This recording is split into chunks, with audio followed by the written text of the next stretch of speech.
Hi, welcome to mediatorpodcast.com, a podcast and video series about mediation, negotiation, and collaboration. My name is Melissa Gragg, and I'm a valuation expert and divorce mediator in St. Louis, Missouri. I specializing in divorce and partnership disputes, but today we're going to discuss overcoming financial abuse and insights from a financial analyst with Leah Hadley. She's actually a CDFA or Certified Divorce Financial Analyst and an Accredited Financial Counselor, which we'll talk more about soon. But Leah is based in Cleveland, Ohio, and she's committed to working with people in a very compassionate fashion and offering them financial guidance through different life issues such as divorce. She's also a best-selling author. She has an amazing amount of knowledge, and we're going to get into some pretty good topics. So welcome, Leah. How are you? I'm well, thank you. Thank you so much for having me, Melissa. Well, this is awesome. So I got to be honest, we have been trying to have more conversations with other financial mediators and people in this space because there are so many roles and so many different ways that we can provide assistance when people are going to divorce. Now, for the purposes of our discussion today, there is a topic that I think that you and I experience when we're working with clients in high net worth divorces and any type of divorces where you have something tangible. But overcoming financial abuse and insights from really a financial perspective is a little bit of a passion for me. So, people would say, okay, well, don't you guys have the similar credentials? Don't you guys do like similar things? Aren't you helping the same people? And that's not really true. And before we get started in this topic, which has some heaviness to it, but it also has some power in it as well. I want to just talk a little bit about you specifically and how people in general engage us, right? Like, how do they come in? Because people always wonder, why would I hire you if I already have an attorney, I already have a mediator, I already have a financial professional, I have an accountant, I have a banker, I have a tax lawyer. I have all of these people. Leah, why do I need to add you to this kind of system? Where do you come in here? It's such an important question because I think that it's a reason why not enough people take advantage of professionals like us, Melissa. And it really comes down to looking at the divorce process through that financial planning lens. So looking at not just what does this division of assets mean for me today, but looking out into the future and how can we position you so you have the most financially secure future going forward. So many people have so much fear around money when it comes to divorce, so much fear around the unknown, and we can really give them that clarity so that we can take away a lot of that unknown. When it comes to other financial professionals, a lot of them just don't have the kind of training that we have in terms of dealing with people who are going through divorce specifically. There's lots of required continuing education around divorce related issues. Tax laws change, divorce laws change. Things are always changing in this field, and you have to stay up to date on those things in order to really support people. But I also have the Accredited Financial Counselor designation because I work with a lot of people who are in a very vulnerable state. And a lot of the work that we're doing is really digging into some of the relationship that people have with money. So it's not just looking at the numbers, it's not just looking at the projections, but it's looking at how can I feel confident in managing my money going forward? What happened in the past that led me to this moment where I'm feeling very shaky and very worried that I'm not going to be able to manage money on my own going forward? Mm-hmm. Well, and I think that it's very interesting because from a financial aspect, we all kind of come with some baggage of how we've dealt with things, how we deal with our own money, how we money together in a couple. A lot of times, people will have different spending patterns and all of this. But when it comes right down to it, one of the things that we have to keep in mind is there is the financial world and there is the accounting world, and then there's the divorce world. And anytime you put the financial world or the accounting world, because you have to go through the divorce world, that's the filter that they all have to go through. And so if they're coming in and you have somebody sitting out here and they're like, well, that's not how it works in accounting. Right. Well, that's not how it works in finance. Then they're not in the wrapper of the divorce world. So for this conversation that we're going to have today, everything that Leah and I are talking about have to do with the fact that when you go into the filter of the divorce world, it makes things look different and you have to operate a little different. And so that's one of the reasons why we get these credentials, is because it's a completely different world that we have to work in. And when we talk about financial abuse, like, we don't toss around these terms lightly. Like, we are working in systems that is not in favor of marginalized communities. It's not in favor of certain populations, but quite frankly, it's just if somebody is in control of the finances and somebody is absolutely not. So it's not a gender thing, but maybe you can help clarify, because you're really the expert of this kind of field. Like, can you talk to us about some of your insights when you have experience of working with clients who have faced financial abuse? Like, what is this that we're talking about it, and how does financial abuse differ than other clients that are just like, oh, they're controlling, or oh, I don't like what they spend their money on. Like, it's a spectrum, but let's define some of it a little bit for people. Yeah, it absolutely is. It varies widely in terms of how it actually presents itself. But essentially, there is this power dynamic, right? This control dynamic, a lack of access to, it could be a lack of access to money. It can be, somebody getting in the way of somebody's career, so their ability to earn money. It can be people hiding assets. It can be people taking debt in the other person's name. So it shows up in a variety of different ways. But in terms of really working with somebody who has experienced financial abuse, a lot of times initially when we first get started, Melissa, they don't have access to all the information. That was part of the abuse, right? So either, it's stuff that's been hidden, or from a control perspective, it's stuff that somebody has taken control over and not given them access to. And so a lot of times there's a lot more work up front just to get the information that's necessary in order to be able to advise well from a financial perspective. But if you even take a step back from there, a lot of these folks really have a hard time just reaching out to a financial professional. There can be a tremendous amount of shame around the fact that I don't know how to access my bank accounts.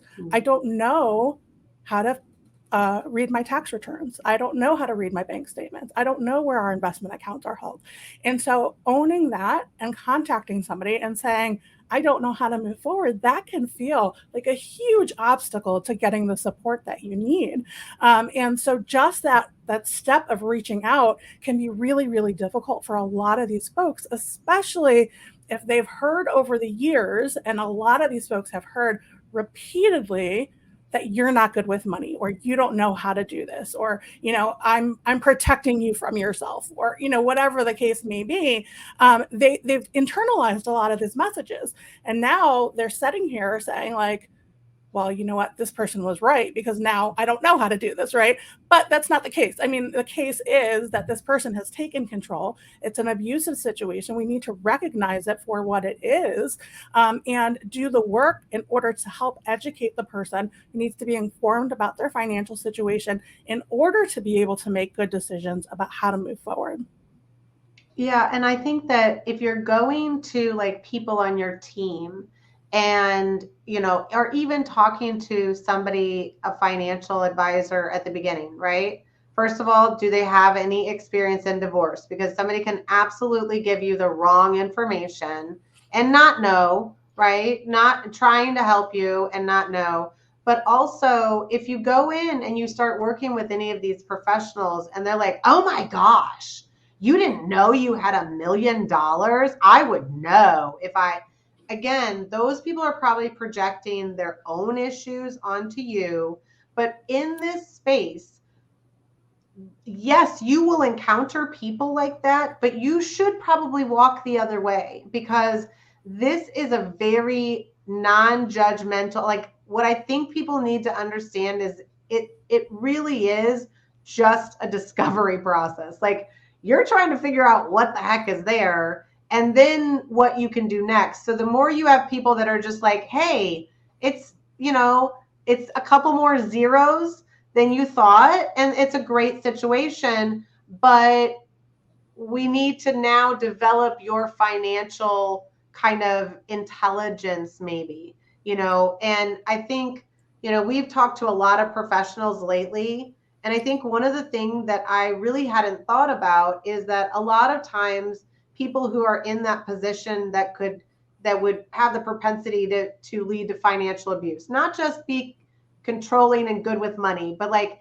be putting your name only on things, be not telling somebody that you bought a piece of land, signing away your spousal consent for your spouse without your knowledge. What other things, or what types of people are doing this type of financial abuse? And are there warning signs? Like, should we be more caught? Like, should I see it coming? Or am I just so far in it, it's too late? Like, where can I kind of identify where I'm at? I'm so glad you asked this question. And I want to just take a step back to what you were saying before, Melissa, where a lot of times when you do reach out to professionals, you may find that you aren't received well, right? That you do get these obnoxious comments, that people are condescending. There's no question, the financial legal world, it's pervasive, right? But it is also those kinds of folks who often are the kinds of folks who tend to be the people who are more abusive, right? And so when you look for your professionals, just like, everybody else, there are professionals who are going to take control and leave you out of the conversation. And I see it all the time where people who experience financial abuse then find an attorney who's then doing things that are not necessarily keeping the client in the loop, or helping them to really understand the financial options, or whatever the case may be. And so really paying attention to those interactions that you have, it may be what you're used to in your marriage, but now it's time to be looking for somebody who truly is your advocate. And that's going to be a different dynamic than maybe what you're used to experiencing. And so that's really important to be aware of. But in terms of what leads to financial abuse, honestly, a lot of times it looks lovely initially. A lot of times it looks like gifts. It looks like somebody taking care of you. It looks like, oh, you don't have to worry about the finances. I'll take care of the finances, right? But the warning signs kind of over time, it's not having that access to information. It's, why is he signing that? Or it's, a lot of times, and every single year you should be reviewing your tax return. I tell people this all the time, but if you're not reviewing your tax return every year, there's an issue. Somebody is signing your tax return. So you should be reviewing your tax return every year. If you're not looking at your tax return, if you're being told to sign your tax return without having an opportunity to review it, if you're not in a position to be able to ask questions about your return, or you're getting negative feedback, if there are questions, just stress in the relationship around financial conversations. You guys aren't talking about financial goals. You're limited in terms of the information that you have available to in terms of your long-term savings, your investments, things like that. You see things coming in the mail from different financial institutions. Now, with more online banking and that kind of thing, there's fewer and fewer statements coming in the mail, but sometimes you'll see, a contract come through where it's like, what is this? We've had all kinds of people find things or have things come up. Sometimes an email gets forwarded by mistake or what have you, where it's like, did he just buy a property? Like, what is this? Where did this come from? Right. And so, being on the lookout and being aware, but the most important thing is really making sure that you are always familiar with your financial situation, even if you're not necessarily the one making the investment decisions. but you still are having that conversation with your financial planner, with your spouse, so that way you're informed, even if you're not comfortable with the decisions. That's the pieces to keep being informed. If you're getting any pushback and being involved in those conversations, getting any pushback and having a conversation with your accountant, those are all red flags. Yeah. And I think that we're sometimes ignoring the red flags, and or we're in a pattern. So it's always been so loving and delightful, and I've never had to worry. And my husband bought me a car for my birthday, and he just does these nice things for me. And then a couple years go by, and now you're changing the pattern. Now Mm-hmm. you're like, well, I want to be involved more. I want to, and absolutely, I think one thing that you should start doing is sitting down with your accountant and reviewing it with your spouse, sitting down with your financial advisor and reviewing it with your spouse, and asking questions and getting to the answer. Create a new pattern, so that that's the pattern of every 6 months we talk about this, as opposed to just letting it, well, I never ask questions, so I'm not going to.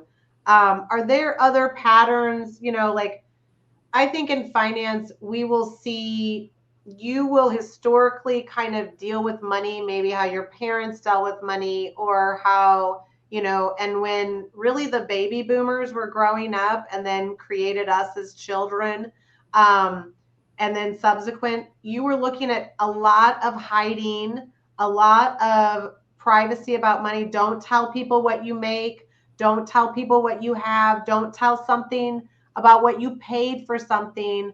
Are there patterns that you're seeing kind of replicate in maybe the financial abuser that you see, or maybe talk about a little bit? So some of the patterns are similar to what you've talked about, where they do seem to be generational, where, this is how money was handled. And really that person does not see it as abuse at all. This is how money is handled, right? Right. Doesn't make it okay. If you don't have access to your own money, that is financial abuse. But that is, certainly a pattern that we see. But there's a lot of things that we see that come up for a variety of different reasons with folks. And a lot of times it really stems from, and it's important to note, I will say that it is across the board. So it doesn't matter how much wealth you have, whether, you have a significant amount of debt or you have a tremendous amount of wealth. Financial abuse goes across the spectrum, right? But we see people who are under stress financially, maybe a job loss, or there's something that happens that can change the nature of the relationship with money, can create something that maybe the person who was taking a little bit more responsibility for the money feels ashamed about, or doesn't want to. Doesn't want their partner to know about. A lot of times there's something that starts a negative pattern. A lot of times we also see it even, and I was actually just talking with a woman this morning about it, in prenuptial agreements. I mean, really reading those and understanding what you're agreeing to is so important. I think prenuptial agreements are great, but they're great if you really fully comprehend what you're agreeing to, right? And so understanding, but what you can see is for some people that they have started and prepared for this relationship very, very early on in the relationship. And, people are in love, they want to move forward, whatever, and they just kind of disregard and don't pay attention to those signs that are very clearly right in front of them. But a lot of times people are also doing it because something else has happened where they're feeling like they need to protect themselves, right? I mean, if I think about, and my grandparents were great, they had a good, communication around money. They were the Depression era. They grew up. My grandfather was extremely, extremely frugal, though, right? He didn't like to spend anything. And so that was very evident in the way that he handled money all the time. Sometimes when people go through an experience like that, that's why they hide money. There's something that has happened that leads to this behavior.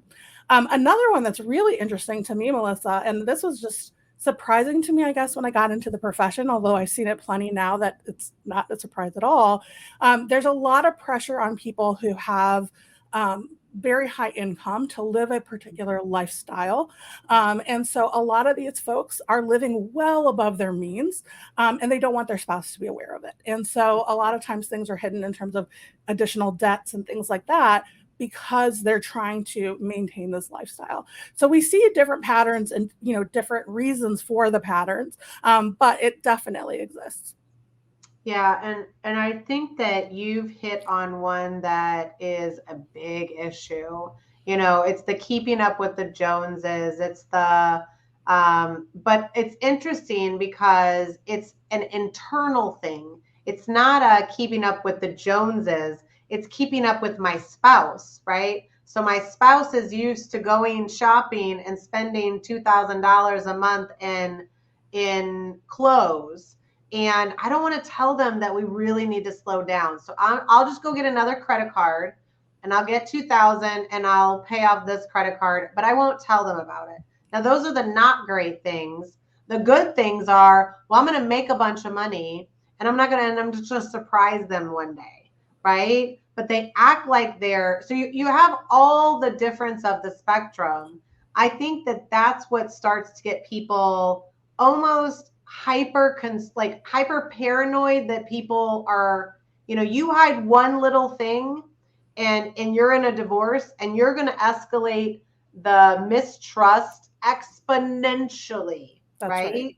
Absolutely. And so that's what in some, but is there even a point, in the relationship where we see that, like, is this just patterns that people start from the beginning?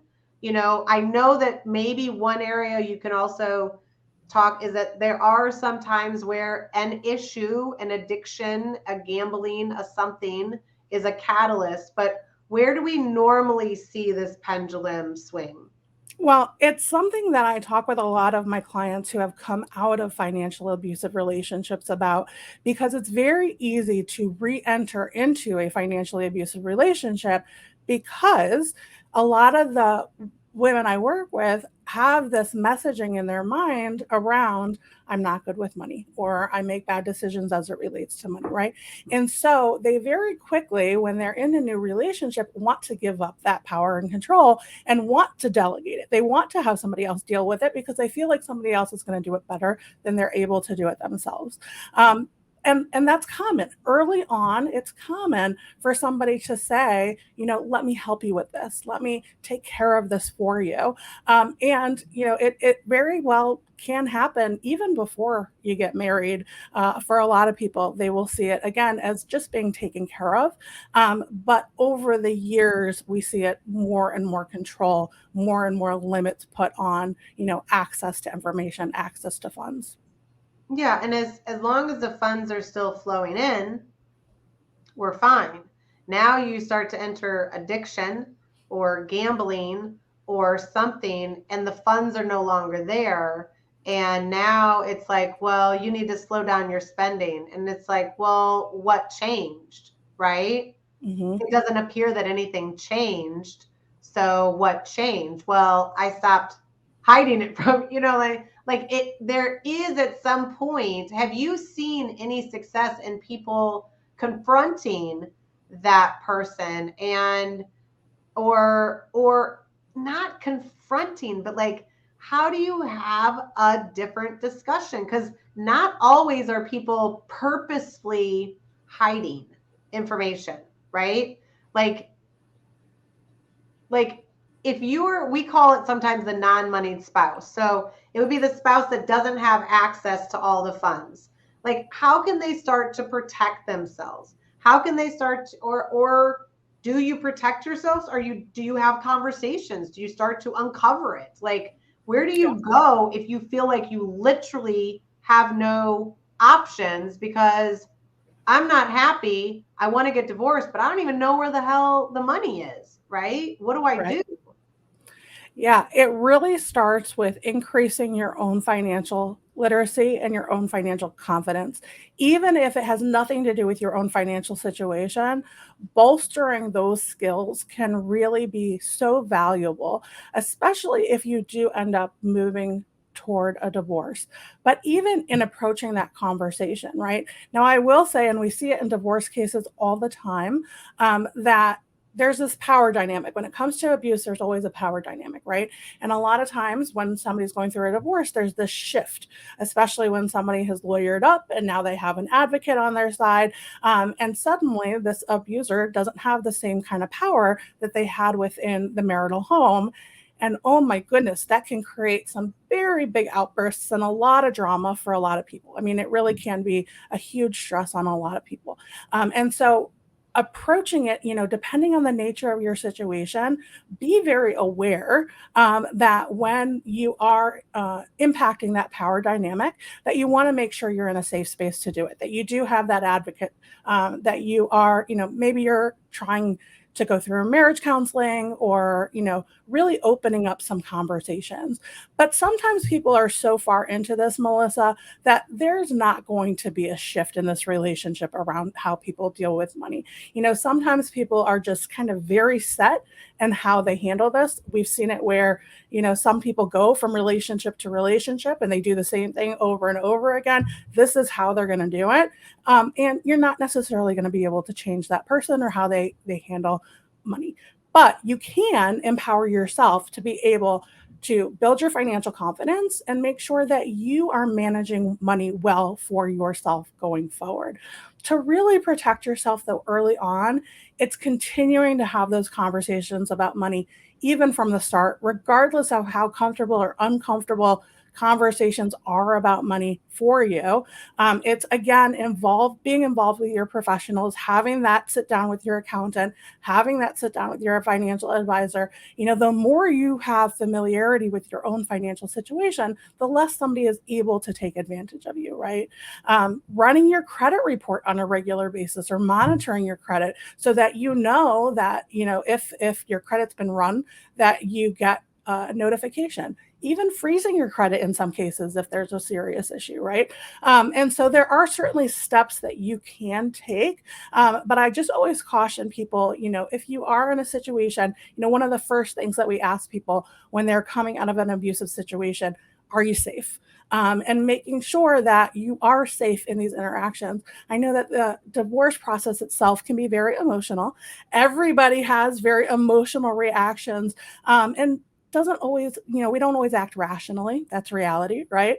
But being very realistic about certain areas that are big triggers for people. And when somebody has been financially abusive for years, this money topic can be a very big trigger for them. And so you want to approach cautiously. And if it makes sense to have a facilitator in the room with you, then make sure that you do. Yeah, and I think that kind of to piggyback, because that's been our biggest struggle, is that we see a lot of women go through divorce or individuals go through divorce and are completely locked out of their money. Money, property, any access to credit cards, everything. Like literally, I have a client that had to get a child, a teenage child, to buy gas for the car, right? So we sometimes see the worst of the worst in litigation and things like that. But if you kind of dial it back to what is happening in that situation, for the most part, when people start researching how to get divorced, there's still a year or two before they're going to make any decisions. So if that is you right now, and you're like a year, like you're still like, maybe we could work this out. Like it's not that bad. He's just a jerk, or she won't do this, or he won't do that. This is the time to have the conversations. Like if it's already a little rocky, why not just be like, hey, I want to start sitting down every 6 months with our accountant, our financial person. Maybe you don't have enough money for any of those people to exist. Then you need to start saying, because initially when we go through a divorce, guess what we have to come up with? A budget. Like, you can call it whatever you want, statement of income and expenses, but it's a budget, okay? What money is coming in? What money is going out? Let's start there. Have that conversation. That's too difficult. Say, okay, what do we have? Who is our mortgage with? Who do we pay rent to? How much is it? Does it go up? Did we sign a lease? Just start to understand what you are contractually, like, these are simple discuss. Like, again, maybe you're going to marriage counseling. Maybe you need to figure out how to spend money more aligned. I don't know. But those are the times before you think you're going to get divorced is the times, because if somebody's using money to keep you in a marriage, that's going to become pretty apparent very quickly. If it has nothing to do with safety, but what you're saying is absolutely true. For the most part, we have a safety issue, and we had a question that kind of went towards this, and maybe we can talk a little bit about it. But like, when you get into abusive situations, you may have a narcissist involved, or you may have narcissistic tendencies, right? And then for what we've talked about, you may have hired a narcissistic attorney or have tendencies, right? So now everything's going to be more charged up. Everything's going to be more explosive, right? Because we have explosive personalities. So we know that divorce is emotionally charged, but if you combine money, 5,000, 10,000, 100,000, 500,000, and somebody perceives, I'm going to have to pay you half of my money. And you're like, whoa, wait a second. How do you help clients start to make rational decisions when their emotions are running so high? Because what do narcissists do? They distract you with stupid stuff that's going to make you emotionally irate. But I need to talk about the money. I got to talk about the house. I got to talk about the cars. Like, how do I realign myself in that thought process? I'm going to answer that question, Melissa, but I don't want to forget one thing that I wanted to add to what you're saying before. And that is one way to approach the conversation about getting involved with the money that sometimes does work for people is to say, I'm concerned that if you were to pass away, or if you were to get sick, or if you were not able to access money for some reason, that I don't know how to whatever, pay the mortgage or whatever. And sometimes, especially if you've had a recent loss in the family, if somebody's in the hospital, and you're experiencing that as a family, that can actually be a very good time to open up that conversation. So I didn't want to forget to mention we're going to full stop with that. Full stop. That is absolutely the best advice, because in what we call estate planning or a will or a trust, a living trust, or any of these terms, what do you have to do? You have to determine what you have, right? You have to have these, and the attorney, the estate, you have kids, let's get a will together. Who's going to take care of the kids? I'm concerned about the kids.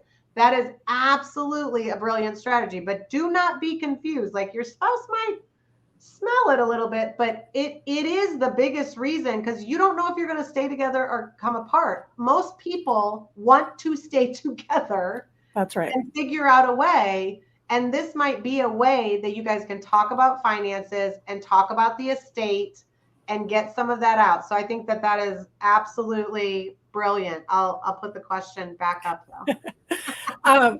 So it absolutely is a very emotional process, and especially when you are dealing with some kind of an abusive personality, right? And so it is so important for you to be very confident in your financial knowledge around your situation. Really know what your options are.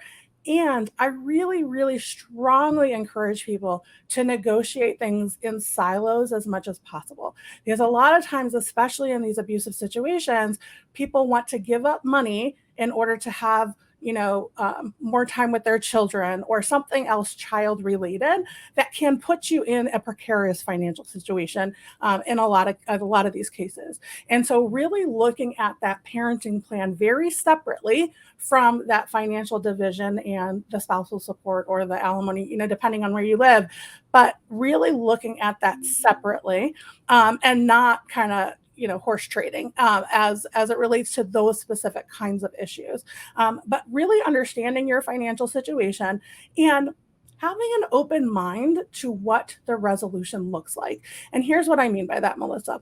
A lot of times, especially if people have children, they have this very strong connection to the marital home. There are a lot of reasons why the marital home is a very challenging area of negotiation right now, with higher interest rates and values up as much as they are. But with that even aside, not even dealing with that, this emotional connection to the marital home, it's an opportunity for that person to take advantage of you, to kind of play with your emotional strings, if you will, right? And so getting clarity around the financial situation, but not getting too attached to the outcome. Looking at the fact that there are a lot of outcomes that will work. There are a lot of options. There's no one size fits all solution for any divorce. A lot of times people are surprised to hear that. They don't realize that there are a lot of different options when it comes to outcome. But the less that you can really be stuck on a particular issue, that will give them the opportunity to take advantage of that. That can be really helpful in keeping a clear head around negotiations. Yeah, and one way to describe it, because we do deal with this, and I know you and I deal with this a lot in mediation, because they always have a house, typically, or there's usually a house involved. And the only way to kind of describe it is to start getting into your feelings about the house. And so I start to say, like, does the house make you feel secure? Does the house make you feel safe? Does the house make you feel loved? Does it have the space for you, right? And so if we start to be like, well, yeah, it does, but like, do you want a new start? Do you want to redecorate? Do you want to always look at these memories that may have good and bad to them? Or do you want a place where you feel safe and secure? Because in a divorce process, the more there's a lot of, but I think, Leah, there's a lot of houses that I would feel safe and secure in, right? That may not be the current house, so we have people that want to log into, I need to be able to stay in the life that I've been grown accustomed to. Like, that's the kind of stuff they put on soap operas and like Judge Judy or something. But that is not the standard. If you guys have lived a shell life, if you have lived a life built on debt and credit cards and stuff like that, is that what you want to continue with? Or do you want to make better decisions? And what does that entail? So I think that there's a lot in there as you're working, like as you work with somebody in this space, you're going to start to uncover that. Like, do you want to have a $2,500 mortgage, or do you want to have a $1,500 mortgage? Or do you want to have a $1,000 condo payment that you don't have any of the outside? Again, just because somebody says that you should have had the kids, the 2.2 kids and the dog and the cat and the house and the picket fence, does not mean that that's a requirement going forward. And I think that a mediator is going to help you, and a financial person should help you have that true discussion. Like, of course, nobody wants to move. Of course, it's difficult to pack up your stuff. But do you want to start on new financial groundwork that is helpful, or do you want to continue this path as you find out the reality that is not helpful, Absolutely. And for people who have been in a financially abusive situation specifically, if you are in mediation, it's very easy to become completely financially overwhelmed, right? All of these topics are big topics. They're complicated topics. We just talked about a lot of the emotion that's tied into the house, right? Mm-hmm. Take it slow. You don't have to rush through these decisions. Give yourself the time and space to fully understand your options, to really think about things. And, it's interesting, a lot of cases go on for a long time, but I'm amazed at how many people I'll meet with, when we initially meet, they absolutely want to keep the house. And then a year later, they were like, I'm ready to go. They just needed that time to process and to think about what they would be giving up and to think about what they could do for themselves in this new chapter and really establishing this new home for themselves. And so, a lot of this, it is give yourself that time to process through this. I mean, and a lot of post-divorce coaches will tell you to like take a year before you make big financial decisions. So if you decide you're going to stay in this house, like have it be the right decision, or you're looking at it from a lot of different perspectives. Because the other thing that you said is you're going to be in a situation where you're going to be surrounded by people that you perceive are smarter than you. And I will tell you, and Leah will tell you, I have to explain simple financial concepts to the same attorneys over and over and over, and they still do not quite get it. So stop thinking that you're not the smartest person in the room. The reality is you might actually be the smartest person in the room, and they're making you think that they are smarter. So you don't have to listen to that. But a simple question you can ask when you feel that it is a little heavy, it is a little bullying, they are pushing you to do stuff. You ask one simple question: do I need to make this decision today? That's it. And under no circumstance will the answer be yes. So they will have to tell you no. And then you will say, okay, thank you. Then I would like to get some additional information so that I can make a decision when we leave here, and we can talk about when I can then tell you what that decision is. So people, like, you work with Leah or me to understand the exact way that you're going to push it back to them. And there are strategies and situations that we can do this. And I think that Leah has a ton of examples, but just even something of an example of where you came in, and this isn't just normal accounting, finance stuff. Like, this is like, we do a lot of research to know how to deal with divorce in a given state. Like, her rules in Ohio, different than my rules in Missouri, different than Illinois, which is right between us, all different. And if somebody's like, oh, yeah, no big deal, I do it over here, and that's wrong, they're wrong. But can you give us an example of how you kind of made a more significant difference when there was some sort of financial abuse? And we're not diagnosing things, we're just saying there are elements of control and unbalanced power. But where have you been able to come in and assist them in those capacities? So the one that comes to mind for me most readily, and there are so many examples, you're absolutely right. And I am not a physician, so I don't know exactly what the issue was, but there was a woman who came into my office that her body was physically kind of collapsing on itself. Like, it just, like, she had a very difficult time walking into the office and sitting in the chair the first time we met. And we worked together to prepare her. Her case was a case that ended up going to court. But we worked together to really prepare her, help her understand the financials, help her understand how she was going to be able to move forward. And honestly, Melissa, it wasn't a great outcome. I mean, for either party, it never is, I don't think, when cases go to court.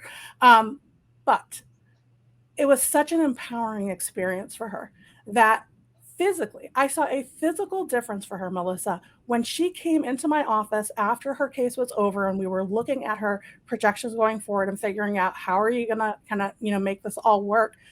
She walked into the office differently. She sat in the chair. I mean, like, my mind was blown. If I hadn't seen it with my own eyes, like, the toxicity of her marriage had put so much stress on her body that it was literally kind of collapsing on itself.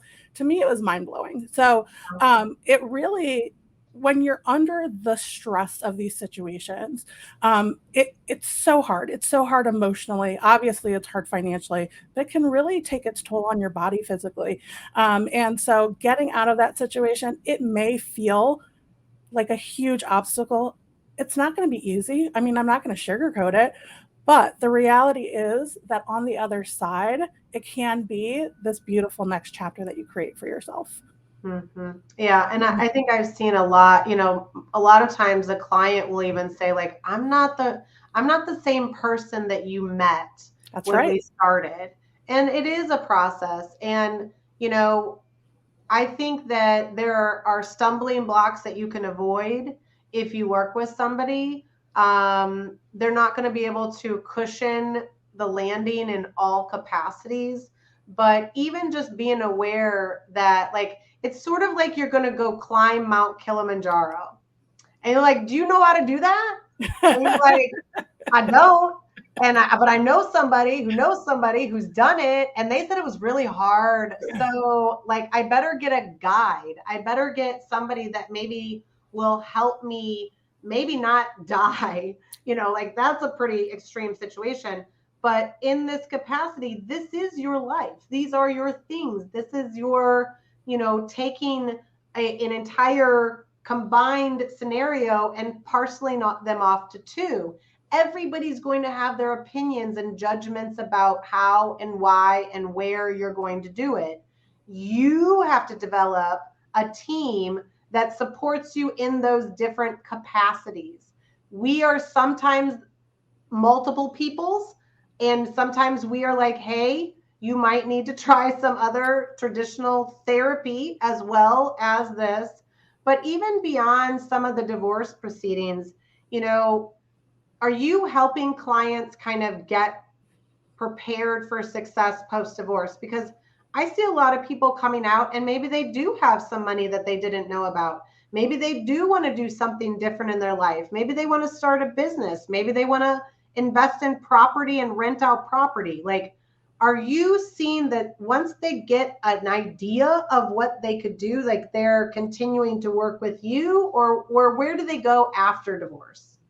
Yeah, this is so important. And I always tell people, if you're listening to this post divorce, don't hesitate to reach out, especially for those who were in a financially abusive relationship. The divorce itself can be tiring. People get worn out from the divorce process.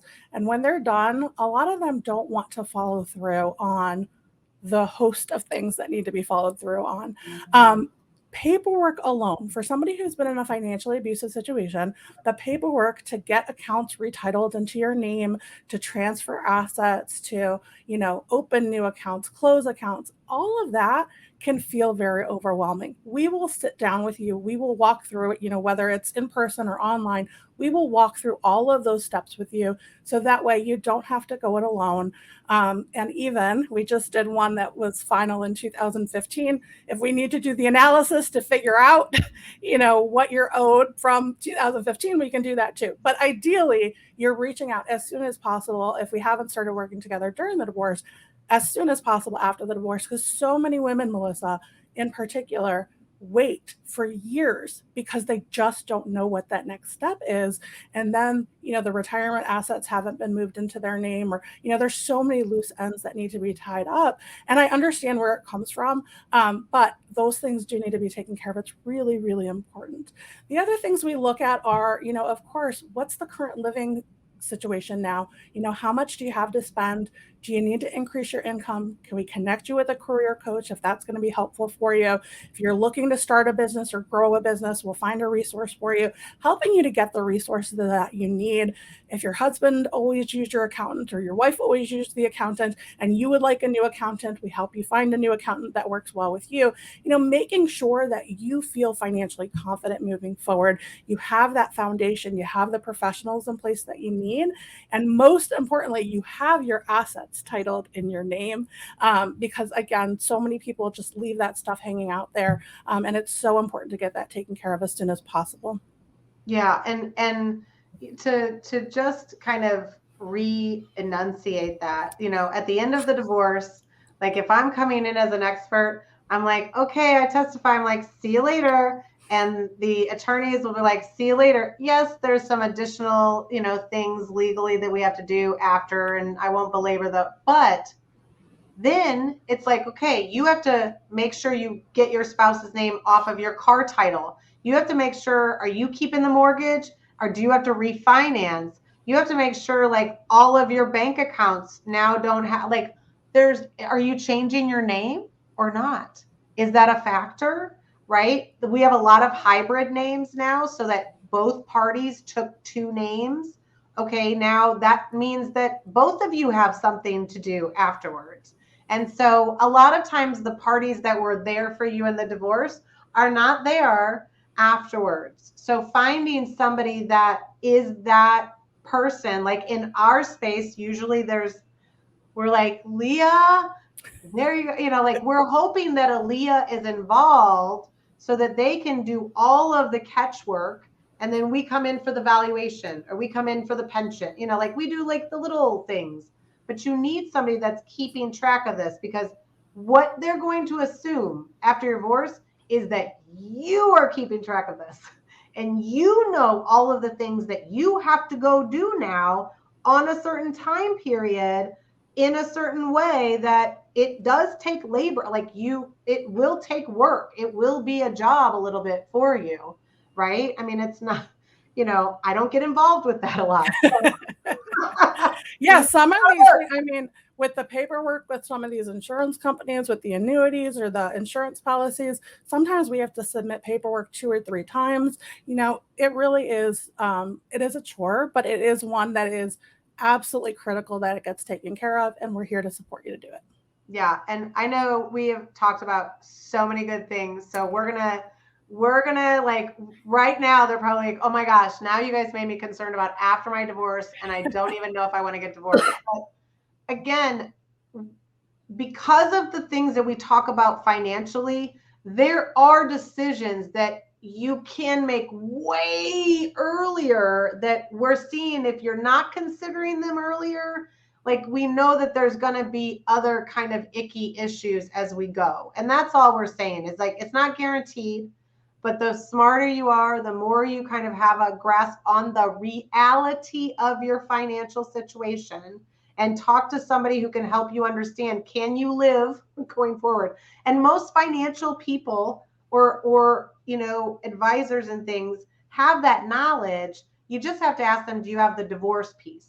Like, do you know how to do divorce in this state? And if they don't, be like, I really, do you have anybody in your firm that would know that? You know, because you kind of just need that piece. But tell us how you're supporting clients specifically through a divorce, but maybe you're also helping people not in a divorce, right? Yeah. So even financial advisors will hire us to help with some of the divorce specific issues, right? Okay, yeah. And I think some of the best financial advisors know exactly what they know and what they don't know, right? Similar to attorneys, right? Attorneys will hire us to help understand the financials of a particular case, sometimes to help the client directly, but sometimes just to help the attorney understand their options. Sometimes we get hired to help people prepare for mediation. So to really understand what their options are, so when they enter into mediation, they're ready to sit down and go through that negotiation, right? So we really work with people wherever they're at. We meet them where they're at, and we work with both individuals as an advocate or both parties as a neutral, you know, just depending on what the need is. And we even have a group program that is all about increasing your financial literacy, increasing your financial confidence, being in community with other people who are going through exactly what you're going through. So there's a lot of different ways to work with us, and we really do try to meet you exactly where you are. That is so awesome. Well, I think that if anything from this podcast you could take away, that you may have thought that even Leah and I did the same thing. But we don't. And we're not coming on here to say that you need to get a whole bunch of people to support you or a whole bunch of people to be on your team. We're just trying to say that there could be righter people. There could be people that just have a little bit more. And divorce is kind of an icky place. And most practitioners and professionals don't necessarily like it. So if you find people that are like us, that are kind of in there trying to fight the good fight, you know, align with some of them if that's really what, if you're just trying to educate yourself and you're not trying to like burn everything to the ground or you know, fight with your spouse, you're just trying to get out of a difficult situation. I think that you have to understand that for the most part, a lot of courts are going to allow the payment of these services to be from the joint money. And so, hiring people to protect you and help you is going to be what the court is going to allow your money to be used for, and will help you in the long run. So don't say, oh, I don't know if I could add Leah because what about this? What about that?